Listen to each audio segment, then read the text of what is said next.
Okay. Well, welcome everyone to the AIPG Texas section webinar monthly series. We have a Texas webinar every third Tuesday of the month. So keep that in mind. We have CEUs from AIPG available to those that attend the full webinar.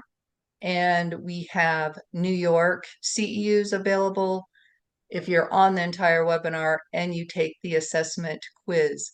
The assessment quiz link will be available in the chat section, and you will have an hour to be able to take that quiz as many times as you need to. To pass, you must get 70% or greater, so 4 out of the 5 questions correctly to be able to get the CEUs for the New York CEU certificate.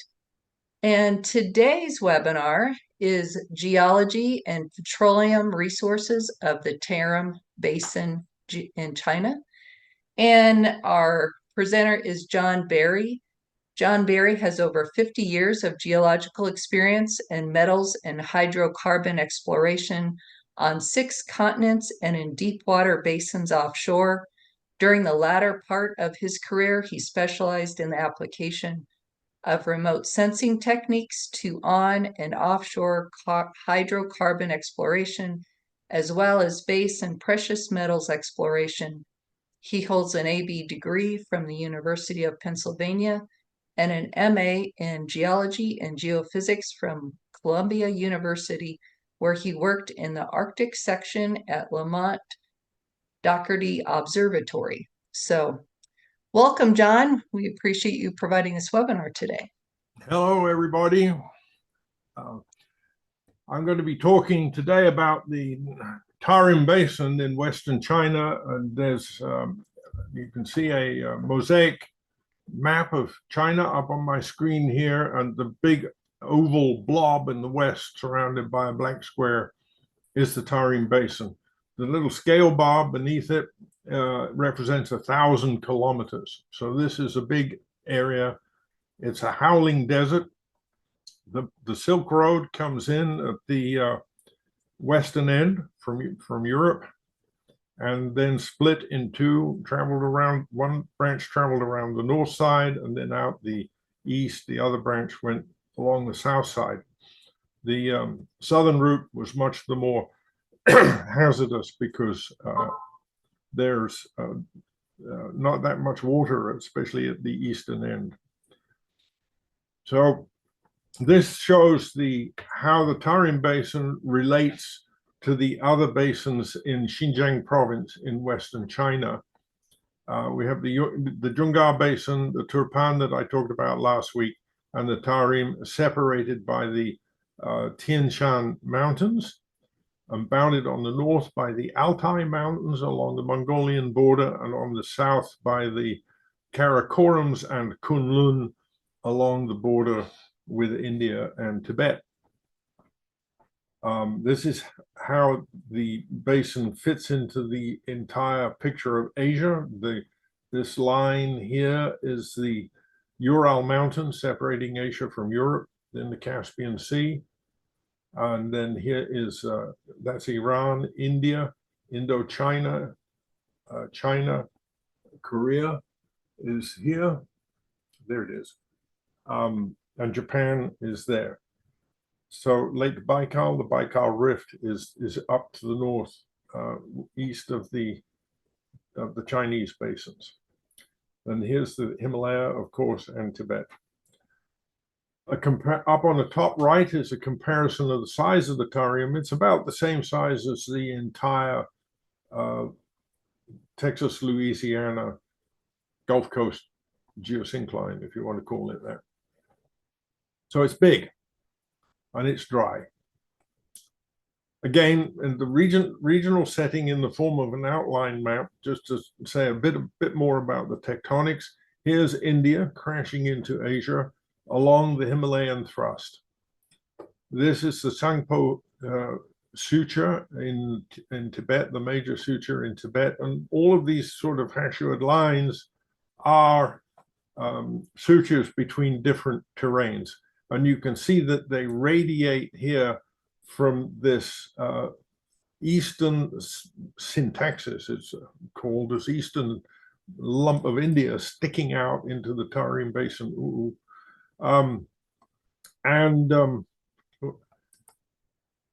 Sorry, I think I managed to do something that I had tried to do but hadn't thought I succeeded in. Superimposing these two again. Anyway, these terrain boundaries radiate out to the southeast because what's going on is pieces of Tibet are being squeezed or extruded out into Indochina and China. So this is the famous paper by Taponnier and Molnar back in the day coined the term extrusion tectonics for this regime. There's the Tarim, and this northern flank of the Tarim, about, I've always said 30%, but I just today saw a figure that said 50% of the motion between India and Asia is being taken up along the north flank of the Tarim Basin. This is the only, when I started work on this area in 1981, this was the only geological map we had. Obviously, it's based on larger scale maps, but there was no access to them outside China. So this is the 1 to 4 million map of China, and it has been added to with the depth debasement contours of the major basins. And what we have in the Tarim Basin is we have the Central Basin high here, and then the East Tarim Depression, which has 8,000 feet of sediment in it. We have the Southwest Tarim Depression, again, with 8,000, sorry, not feet, meters of sediment. So about 27,000 feet. We have also 8,000 meters of sediment here in the Southwest Tarim Depression, and another 8,000 meters section here in the Northern Tarim Depression. The Central Basin High rises slowly to the, I don't know what's happening here, slowly to the northwest and begins to outcrop in this area here, which is called the Kelpin Targ. And I will talk a lot about the Kelpin Targ. It's not an area that's particularly economically important, but it's totally fascinating geologically. Then I will talk about the Chuli Targ area here, and a little bit about this. This is Lake Bostin in the Yanchi Basin. So I'll talk a little bit about this and the Kuruk Targ, and then just show a couple of pictures down here from the southeast.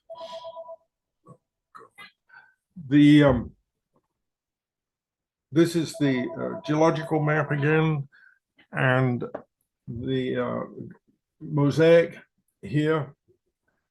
And then I'm going to show the next slide will be this cross section. This is the area that I'll talk about in around Lake Bostin and Yanchi Basin, and this is the area in the southeast. Here's the 1,000-kilometer scale again. Notice all of this stuff in here, this pale yellowy material is sand, and out here there's a little thrust belt, and if you look at it in detail just there, you can see that it is a collision of two thrust belts, one of which is traveling from the north and one traveling from the south. And here there's more structures out in the middle. So this is a cross section I drew, and what I want to emphasize is that the basin is being overridden from the south by the Karakorums and the Kunlun. Here's the Indian border. Here's China. So this is in the extreme west. So there's not much of Tibet here. The old Chinese interpretation was, well, the basin curves up because this basement's the same as that basement. So my interpretation was radically different. We had tectonism going here, and we had high angle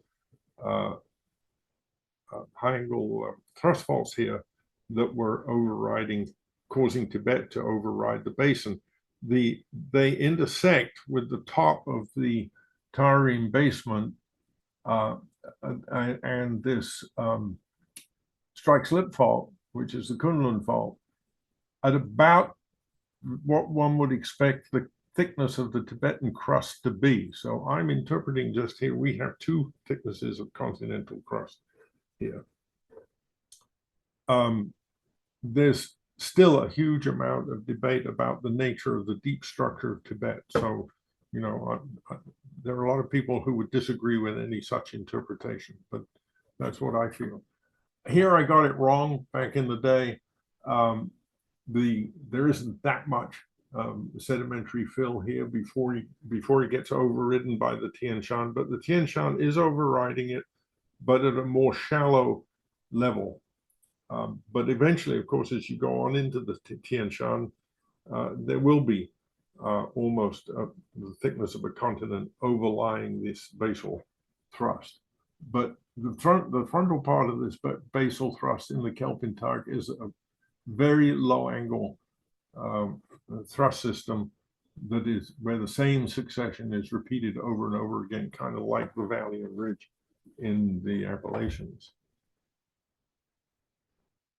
So this is the outline of this mosaic again, and I'm just showing the knowledge, the total knowledge of the basin in terms of oil and gas. Back when I started, there was a Carato oil field that had been produced by, you know, probably digging wells by hand since 1918 near the town of Kashgar. This is Kashi or Kashgar. Here is the settlement in the world furthest from any ocean. There was another field discovered, another well drill that found oil and gas at Kokya in 1977. But 5 years later, or 4 or 5 years later, I could find no sign of that well, no well pad, no remains of a well pad, no infrastructure, no gas storage, no nothing. So I think that was shut in awaiting infrastructure at that point. Kumgur was an old gas field that had local consumption. Ichkelike was an oil field in a very old structure, quite anomalous really to find oil this close to the mountain front. But it was in production to make carbon black because, again, no infrastructure. Yakela had not been discovered.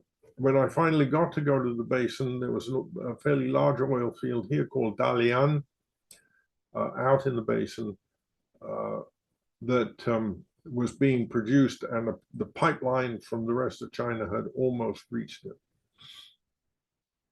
Again, looking at the terminology, just to make things very clear, this is the East Tarim Depression, which has production. This is the North Tarim Slope Depression, which has production. The Kuruk Tark is here, the Yanchi Basin to the north of it. No production there, although there's some wells. Southwest Depression, no production yet that I know of. Then the Southeast Depression here, or fault step here, not much of a depression. And the Central Basin High, Kelpin Uplift, and the Chuli Targ anticline area here. This is the actual mosaic, and I'm going to zoom in on this area, the Kelpin Targ, on this area, Chuli Targ. And I have to warn you at this point, you're going to see, if you ever get involved in this area, you will see all kinds of variants of these spellings. Kelpin Targ is often two words, or it's Kalpin Targ. Chuli Targ can be Chili Target. It depends which language the person who writes the word normally speaks. But these are the old Turkic versions. So between the Kelpin Targ and Chuli Targ, there's a salt mine. When I first got involved in this area, the Chinese did not realize that there was bedded salt. And this is actually probably quaternary salt. It looks shallow. Looks like it's being deposited today. But in the the Chinese did not realize that they probably had salt tectonics going on. That was discovered sometime later, and I think my colleague that I've done most of this work with, Takashi Nishidai, probably had a hand in. He was in the field there very early, and I think he probably had a hand in saying, "Hey, you know what that is? That's a salt dome that was in the east end of the, west end of the Chulitan." But one reason for that I'd always suspected that this was a salt thing. Number one, it's extremely thin skin. I mean, it's really thin skin. This stuff is sliding on something really, really soft, gooey. But the other thing is there are sulfur mines all along the front of this first anticline here. This is detail of the Kelpentag. And I want to point out this. There's ridges out in the basement here, west-facing ridges, which are in fact thrust ramps. There's a thrust ramp here overlying a plateau of Camber Ordovician here. These are the same rocks, Camber Ordovician, as the ones in the front of this range.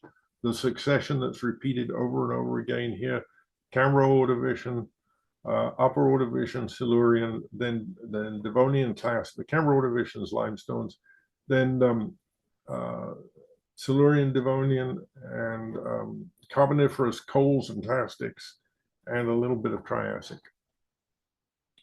And in North American terms, of course, the Carboniferous is the Pennsylvanian plus, or Mississippian plus the Pennsylvanian. And it's repeated over and over again, twice here, 1, 2, 3, 4, 5, 6 times here. And there's this huge duplex structure here, which I show on this cross section. And I'm showing here the succession out in front and overriding it in a series of ramped thrusts. But underneath it, there's, with very little exposed evidence, there is some, for this top one, is a complex duplex, which probably several repetitions of this same sequence. And they're coming, this is the Tian Shan here. So what I'm going to do is focus on this area, but I want you to notice before I do that, that just to the east of this, west of this red line here, bounding the square, there's a funny thing happening to these beds.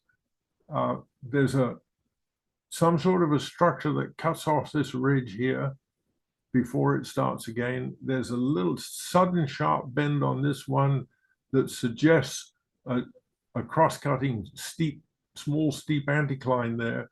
There's a hook on the end of this one. There's a hook here. There's some sort of a ridge cross-cutting that one. And the same thing here, although it's simpler here. It's more like a single fault here. So, and there's the edge of that series of dispersed displacement.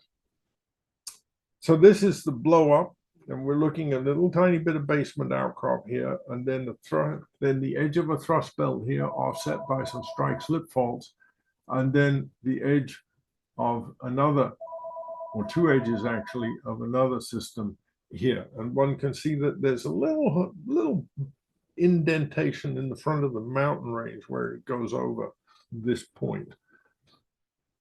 We're going to be looking at much more significant disruption where it goes over these points. But notice this is a V here, and this is a very similar V between these two zones of disruption. So if we look at it at the interpretation, here's my interpretation of the thrust faulting and so on. And there's this one zone of dislocation through here. There's another zone of dislocation through here, which at the time I interpreted as some sort of strange thrust fault. These thrusts out in front are traveling to the southwest. These front thrusts, repeated over and over again, are traveling to the southeast. And there's that duplex. Very complicated.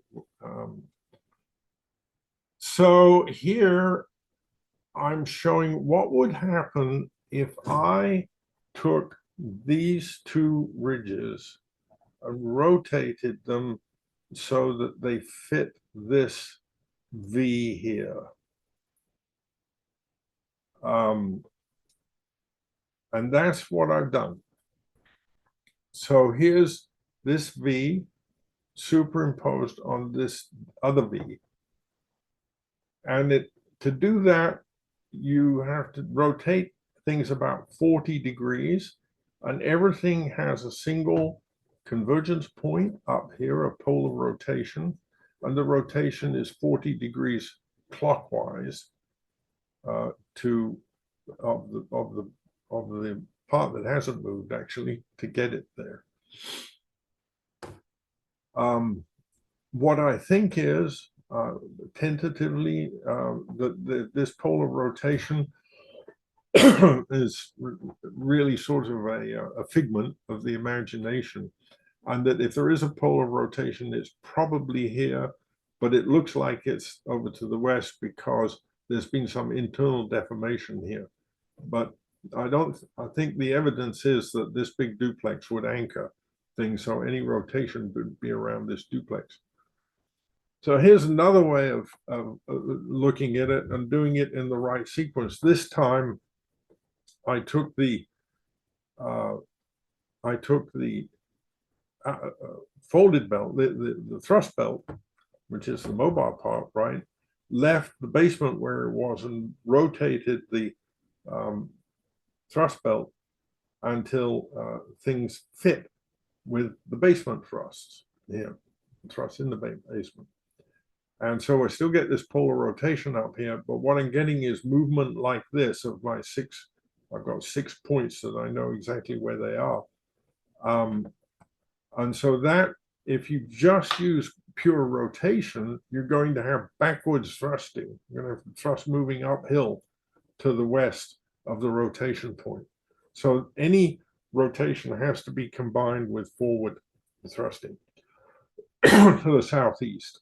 And I'm suggesting that in order to avoid that complication, the whole thrust belt must have moved this amount to the southeast, either during rotation or after rotation. Anyway, that's an intriguing piece of geology. However you look at it, I've never seen such a thin-skinned thrust belt. Only a very few thousand feet of sediment riding for. This scale here is 50 kilometers, so riding nearly 100 kilometers and multiplying itself over and over again. It seems to me to be very unique geologically. This is what that Batu Horst, the piece out in front in the basement, the main road to Kashgar goes across the north end of it, so you can actually access it. And this is what the thrust looks like. The actual thrust is below this level, it's down here, but it's well exposed. And here's a bunch of people from the 1996 International Geological Congress field trip. They have their hands on the mobile upper plate of the thrust, and they're standing in front of this thrust breccia. There's pieces of limestone all brecciated up in it, big pieces, and then there's a background matrix of boulders and pebbles and stuff, all in a ground up, very organic, rich, dark colored material. So a couple of older geologists trying to catch up with these young people. Yeah. If you step back a little bit further than both these pictures, the very last picture where they were standing there was just around the corner from here. If you look across the valley, you can see this, and you can see the thrust plane climbing up towards the plateau surface. Another little tourist photograph of the Kelpin Targ. This is crossing through the Silurian outcrop into the Carboniferous outcrop near that duplex structure, and you can see the kind of slot canyons, just like in the Colorado Plateau. that you have to walk through. I've never enjoyed a field trip so much. It was a 2-week field trip, and there were all kinds of very prominent geologists, sedimentologists, structural geologists on it who just were wonderfully knowledgeable to talk to, and I learned more about especially sedimentology on that field trip than I did in 2 courses that I'd taken years earlier. So here we're back now. We're going to look at the Chulitag, the west end of the Chulitag. That little thing there we think is a salt dome. Maybe that one is too. And you can see that this is a very complex interaction of 2 anticlines and presumably some sort of strike slip motion between them, because we actually see this thing turn into an obvious like strike slip fault coming through here and then cutting through there. This is the front of the Tian Shan Nap, where you can actually see the beds going from vertical and rolling over to horizontal across the top of the entire mountain range, with the Mesozoic rocks, the ones that show bedding, and that red surface is a crystalline basement surface. Behind the Chulitag, there's a series of other folds that involve the Mesozoic section. That's a fold in Triassic rocks there. I think this one just has Jurassic rocks. And between the Mesozoic thrust belt and the Cenozoic thrust belt, there's a wide belt of alluvial fans and just a wide valley full of alluvial fans, with the rivers cutting through the frontal thrust here in gorges. Out in front of this Cenozoic thrust, there's a series of other anticlines out in the flats here, and they just show up as many of them as just deformed alluvial fans that have an unbreached anticlinal shape. Those are the general name for those is the Yateng anticline. So I drew a series of cross sections through here, and I'll run through them very quickly. But there's the relationship of the cross sections to the oil and gas fields in the area. So the first one, the one on the west, its northern end is in the Ili Basin in Kazakhstan. But what I want to show is this enormous interaction here between strike slip faults with well-developed flow structures, because they're huge, long, thousands of mile long strike slip faults, and the thrusting. And I also draw attention to the rollover of the front of the Tian Shan. So I think if I drew this again, I would probably connect these 2 faults and show this as much more of a nap here to emphasize that. Here, there's the Cenozoic, and that overrides itself there. So there's more Cenozoic in front, and then there's a Mesozoic, Paleozoic basin below it. This is the Chulitag. Going further east, we see this. We now see part of the Jungar plate, and we see the Ili plate, and we see this section shows both the southward thrusting over the Tarim Basin and the northward thrusting over the Jungar. But the same thing here, we still have a trace of that nap front, although it's offset here by a thrust fault. And then we have a stack of thrust faults in front on top of the Mesozoic and Paleozoic. And I'm showing the downgoing plate there, as I am in this section, which shows the same through the Jungar. And I've thrown this down to a very deep depth here. We've got 95 kilometers of shortening on this section. We've got 55 on this one. I didn't give the shortening on the first one. The vertical exaggeration is the same on all of them. So this is only twice, less than 2 times vertical exaggeration. This one shows the Ichkilik oil field and the Kumga gas field, because they're close to this section. So I've projected on their approximate positions. Again, this sort of nap appearance to the frontal part of the Tian Shan. So this shows on the spelling structure again, I call this Ichkelik. That's the Turkic or Uyghur spelling. The Chinese want to call it Yikikelike because of what's going on in Xinjiang province. We see Yikekelike much more often than we see Ichkelik. So here we're looking, the Ichkelik oil field is here. This is the Ichkelik structure. It exposes Cretaceous at the surface here. It exposes some Jurassic at this end, but the production is from the Triassic at depth. This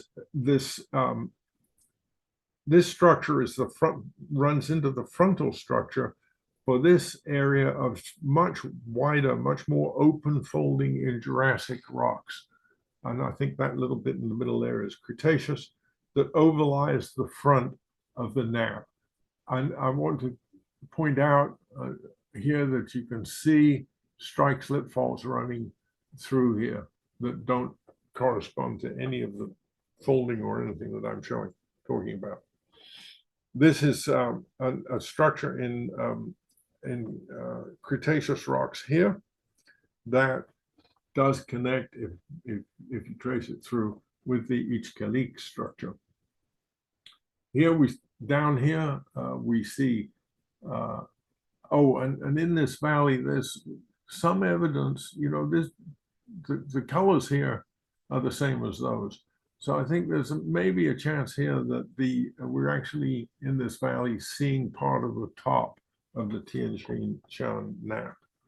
Anyway, down here we have deformed alluvial fans, the edges of alluvial fans. These originally rode right over the top of all these folds, but once they are breached anywhere, the underlying sedimentary rocks, which are generally lacustrine and fluviatile, are much more easily erodible than the alluvial fans. And you see this all over the Middle East too. So what I'm showing here is that the west end of that Jurassic outcrop. This is the Kucha River coming through, which is the only access for field trips. So there's some field trip stops marked there. And then I'm going to show a photograph taken from this point, which is in Quaternary Tertiary sediments in the core of this syncline here. And you're looking out across Cretaceous and Jurassic. But these little photographs on the right just show a nearby detail, and they show the thrust fault. You're looking northward, eastward, I think it is. So you've got southwest, northeast on the left, and southwest on the right. So actually you're looking, east, right? I mean, you're not looking south. So if we're looking south, we're looking here at the forward thrust, overriding a lower thrust here. This is Triassic. This, I think, is it may be Jurassic. So there's some funny stuff going on here. But what the person that sent it to me, or it was Nishidai, my friend, wanted to point out was this imbricated structure here. The thrust is traveling that way, obviously. Clearly, sorry about my fudging there. I mixed myself up. So here's that view shed again, showing the geology with the Jurassic here, some Triassic in lower Jurassic and Triassic here, and then the older Triassic, and then going off into Neogene sediments in the younger thrust terrain. But these are penetrated by Eocene at surface, some Cretaceous here, and that's the Ichkelik oil field. And as you see, the structure runs together. This part you can barely see opens up into a big Cretaceous anticline here that's overridden, that's got a back thrust in it. Oh, that's probably why I was so confused. I always thought I knew what those last two photographs were and then confused myself. So we're probably looking right here in those two. So here now we're looking out from that viewpoint in that arch that I showed. So we're standing on the TQ, we're looking across an anticline of E3N1, and we're looking at the core of the Ichthalic anticline with the Cretaceous at the surface, Eocene 1, Eocene 2, and Eocene 3 Neogene 1 here. And this is the little town that was founded to service that oil field and use. There's the carbon black plant there on the west edge. This is in the background is the main range of the Tian Shan. So looking further east at the Kulitarg, this is the east end of the Kulitarg. Once again, the sequence of folding is we have the Triassic cored Ichthalic anticline up in here. Then we have the GDK anticline here, which is also cored with Triassic. Then we have the Kulitarg here, and there's that thrust fault cutting through part of it. Then we have the Yaking anticline deforming the alluvial fans out in front. And it's also very long. This scene is 115 miles wide, 170 kilometers wide. And you can see how long, how persistent, and how narrow these structures are. So Nishidai made a down plunge projection of this area here. So he's taking these folds and no, actually he starts back here and he's taking these folds and looking down the plunge to see what the structure looks like. So of course the structure is since it's a down plunge and represents a great thickness, the structure may not be completely accurate because things can vary horizontally. But here's the front of the Tian Shan now covered with this Jurassic openly folded material and with a little Triassic behind it. And that is bound by a thrust fault here that splits and has a syncline on it, splits again, has another syncline on it, but one of the splits cores an anticline. And this is the GDK anticline here, the narrow one, with Eocene in its core. Yeah, and some Cretaceous here.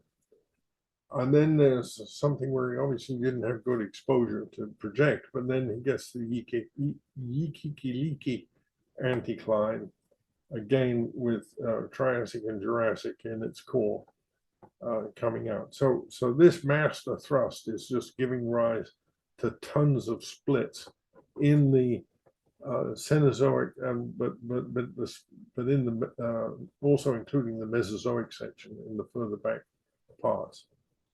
So this is, and then there's a major strike slip fault back in the mountain range there. What he wanted to illustrate was these back thrusts, which so confused me when I showed you pictures there. That seems to be very common in this area on the top of the neck.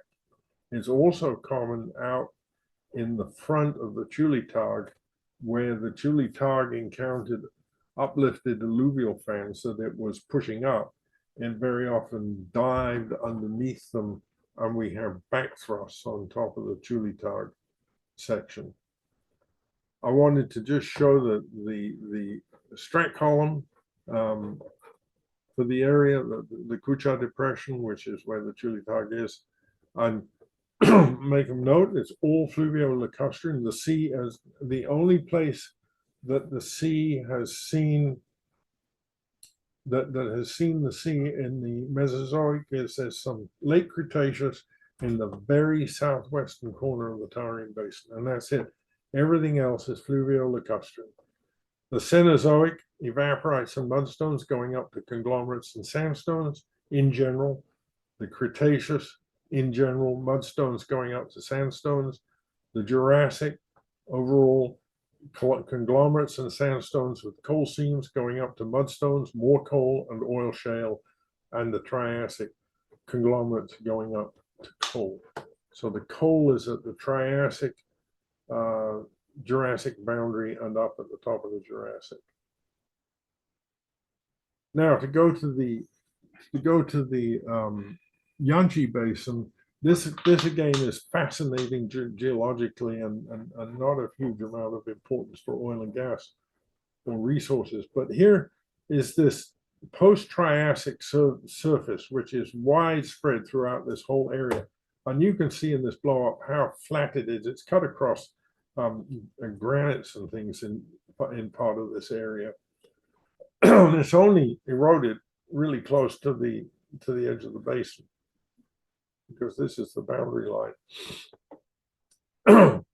So what I did was restored this surface by moving the slices along the strike slip fault. So what I just showed was this area. Here's the Tarim Craton as a whole, the town of Korla where you enter it, and then this Kucha Depression here with the thrusting and so forth, and then the strike slip faults going around the end of the basin.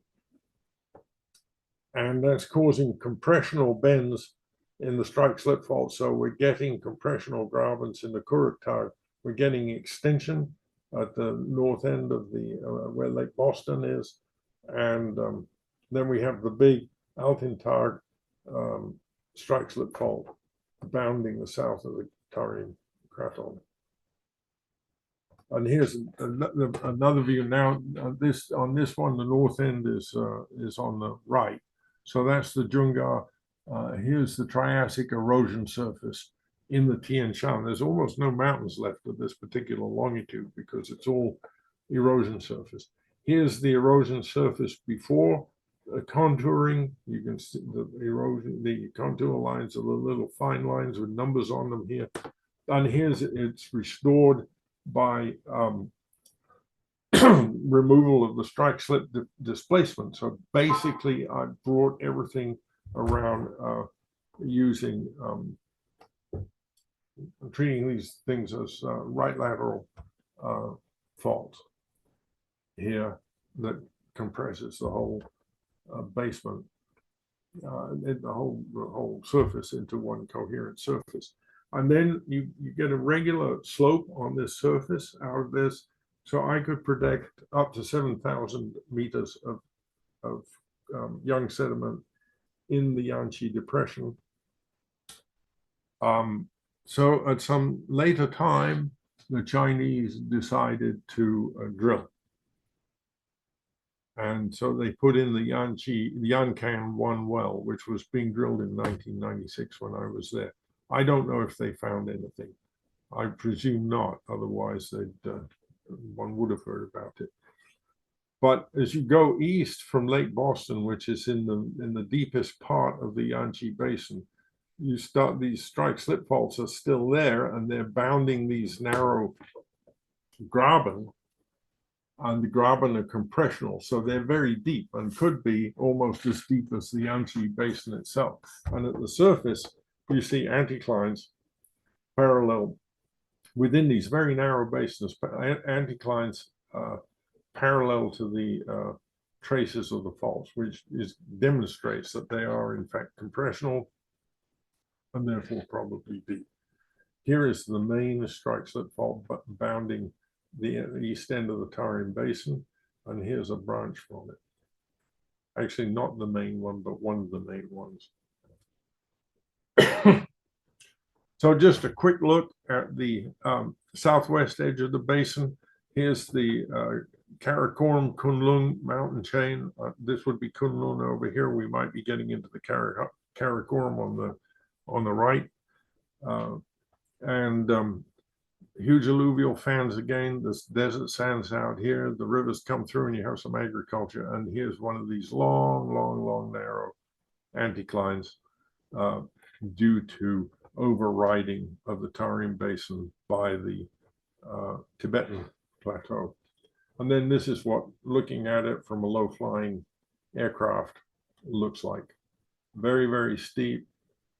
Some possible fault planes expressed here by these surfaces, and then snow-capped mountains.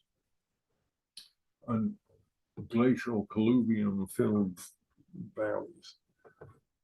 This is the next scene to the east. There's the end of that anticline. There's some more agriculture here. This river dies out in about 50 miles into the desert. Then here, this anticline, which is young and active and deforming alluvial fans, is succeeded eastward by this much smaller anticline in area, but this is exposing some neogene and perhaps in the center there, some paleogene rocks. And then here we're seeing an expression of the probably of the frontal thrust. It's not very clear there, but I think there's some expression of, and certainly there's a strike slip component here because every one of these rivers, as it comes into the basin, takes a dive to the east. And this other river here it goes to the east, comes out, and then goes back to the east again. So I suspect that there's, in this region right along the front, there's some pretty good strike slip movement. This one, you can really see the sand dunes due to very dominating north-northeast winds until you get very close to this mountain range here, and then you start getting some interference patterns. So just to sum up, this is the map.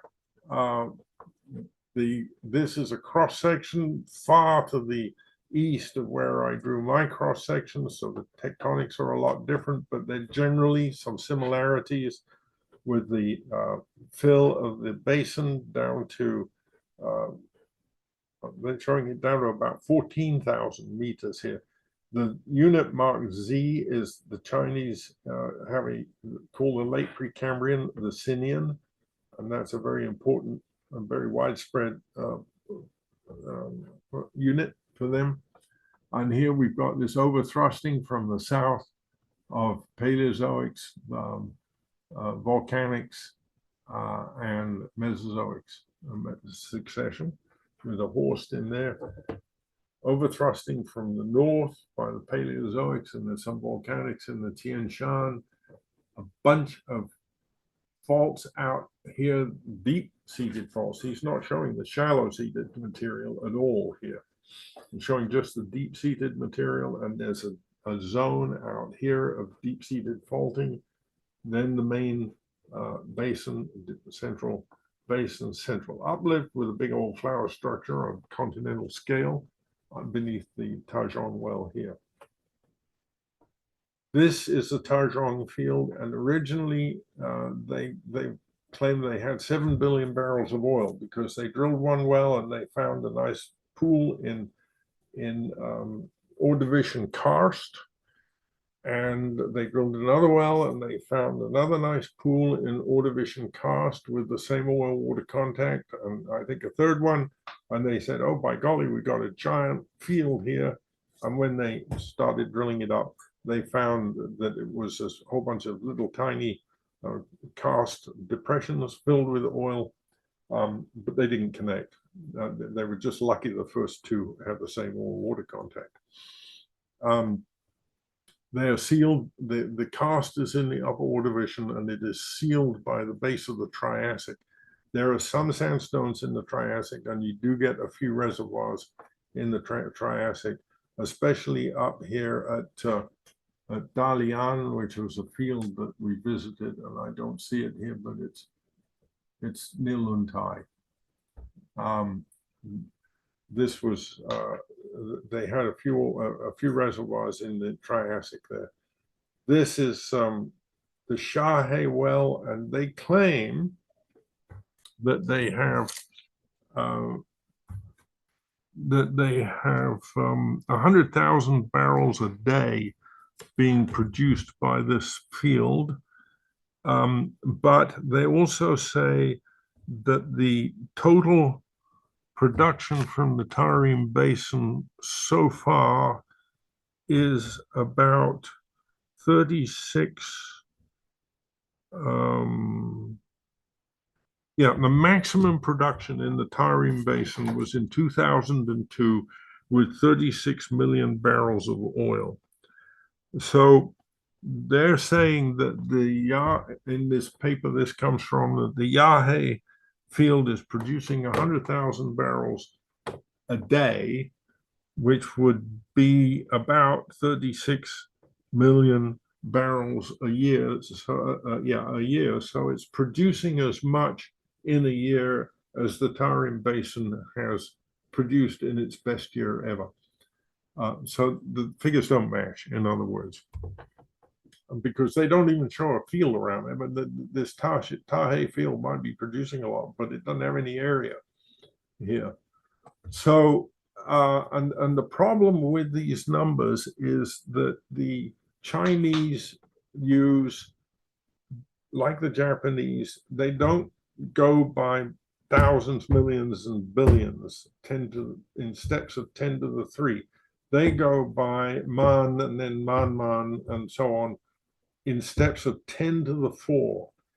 And we found in China that the Japanese are thoroughly conversant with our systems, and no problem there.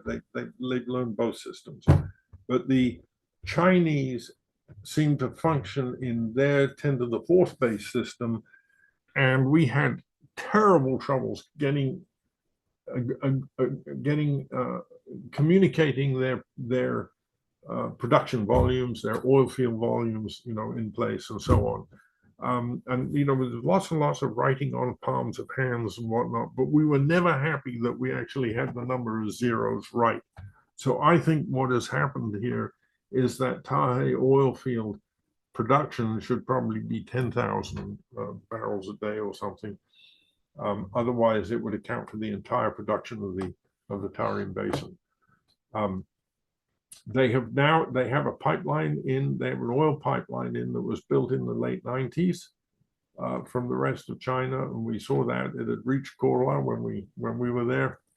I don't know if they've ever brought a gas pipeline in, but with all this gas here, I assume they may have done.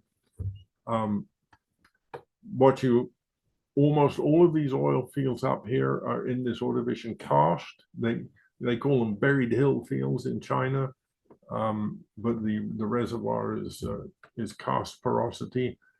But the gas fields on the central uplift are interesting because they're showing them as a combination anticline and fault trap.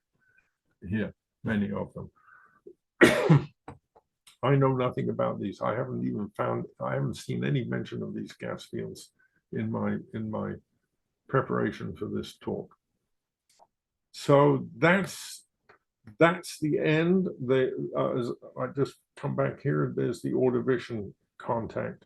And so where you have Triassic on top of Ordovician, you have fields. And this is the Triassic goes between the gray and the whatnot. So you can see it's not everywhere. You can only have a field where you have Triassic on top of Ordovician, or in general. There are probably lots of exceptions. Thanks very much indeed. Thank you, John.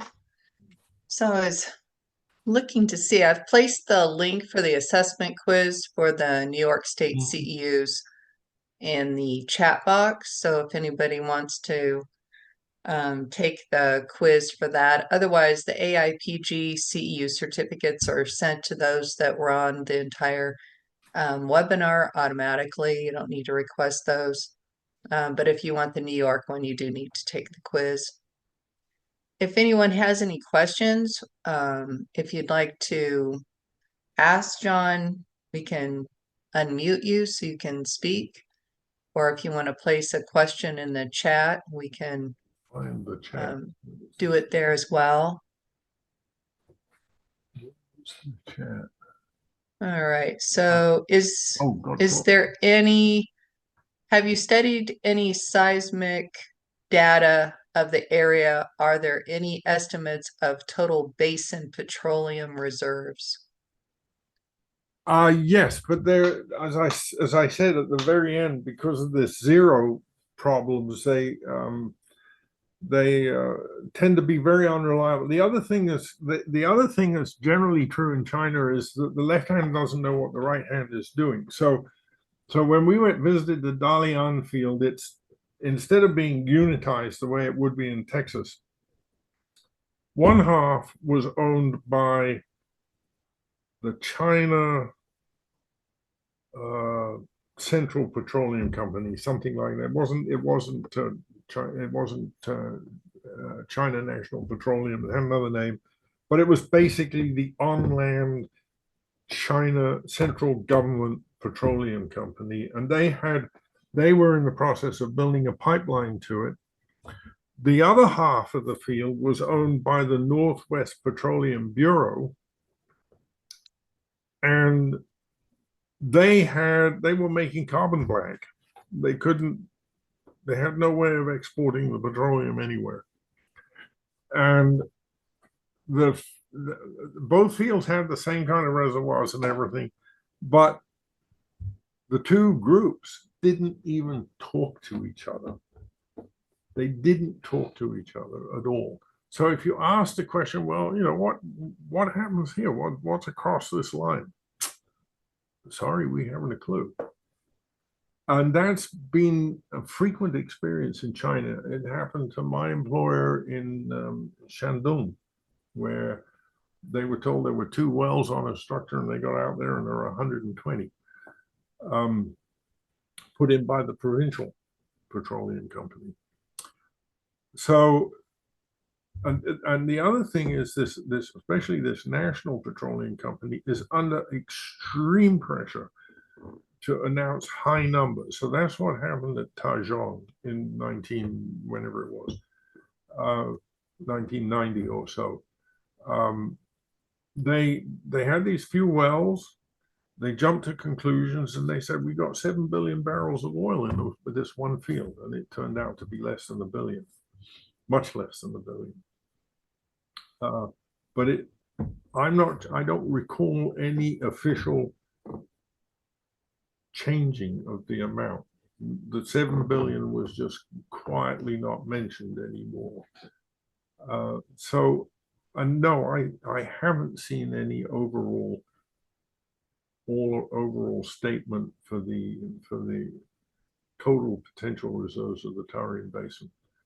I've just seen these. We have 7 billion here. We must have 20 billion, but then it goes away. Thanks. All right, let's see.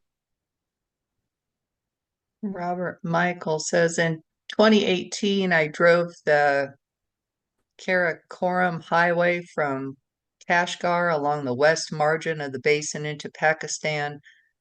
Fantastic geology and spectacular scenery. What a shame that politics is now making this increasingly impossible. He is the luckiest man I know. My brother tried to drive that in 1973 and it wasn't finished, so he couldn't. I've never had the chance, but I'd give my eye teeth. I think probably now I'm too old to go to those altitudes. It goes for miles and miles and miles at something like 18,000 feet. Wow. Lucky guy. I haven't seen that comment. Who was that? Robert Michael.